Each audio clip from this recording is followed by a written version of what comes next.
டோட்டலாக 3 மாடல் வந்து மாருதியில் வச்சிருக்காங்க. ஸோ அதில் என்னன்னு கேட்டிங்கன்னா ஃபர்ஸ்ட் இருக்கிறது எஸ்பிரஸோ, அதுக்கு அடுத்தது இருக்கிறது பார்த்தீங்கன்னா ஆல்டோ K10 அப்படிங்கிற ஒரு மாடல் வச்சிருக்காங்க. இதுக்கு அடுத்தபடியாக செலிரியோ அப்படின்னு சொல்லி ஒரு மாடல் வச்சிருக்காங்க. ஸோ எஸ்பிரஸோ தான் பார்த்தீங்கன்னா உங்களுக்கு ப்ரைஸ் வைஸில் ரொம்ப கம்மியாக மாருதியில் வந்து ஸ்டார்ட் ஆகுறது. இப்போ வந்து இந்த 3 கார்களுக்கும் இருக்கிற என்ஜின் ஆப்ஷன்ஸ் என்னன்றதை பார்க்கலாம். ஃப்ரெண்ட்ஸ், நம்மளுக்கு வந்து எஸ்பிரஸோவில் பார்த்தீங்கன்னா 1 லிட்டர் K10C பெட்ரோல் என்ஜின் வந்து தந்திருக்காங்க. ஸோ இதனுடைய சிசி பார்த்தீங்கன்னா 998 சிசி. இதனுடைய பவர் அப்படின்னு பார்த்தீங்கன்னா நம்மளுக்கு 68 பிஹெச்பியும் டார்க் வந்து 89 ஜென்ரேட் பண்ணுது.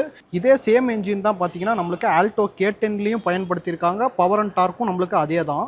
செலிரியோலையும் நம்மளுக்கு வந்து அந்த 2 கார் மாதிரியே எந்த சேஞ்சுமே கிடையாது. அதே 1 லிட்டர் K10C பெட்ரோல் என்ஜின் தான். பவர் அண்ட் டார்க்கும் நம்மளுக்கு சேம் தான். ஃப்ரெண்ட்ஸ், இப்போ நம்ம பார்த்த 3 கார்லையுமே பார்த்தீங்கன்னா நம்மளுக்கு பெட்ரோலும் இருக்குது. பெட்ரோல் ப்ளஸ் சிஎன்ஜி வேணாலும் எடுத்துக்கலாம். சிஎன்ஜின்னு எடுக்கிறப்போ உங்களுக்கு பவர் பார்த்தீங்கன்னா 55.9 ஹார்ஸ் பவரும், டார்க் பார்த்தீங்கன்னா உங்களுக்கு 82 Nm வரும். ஸோ 3 காருக்குமே பார்த்தீங்கன்னா நம்மளுக்கு இந்த சிஎன்ஜியில் இருக்கக்கூடிய பவர் அண்ட் டார்க் சேமாக தான் இருக்குது.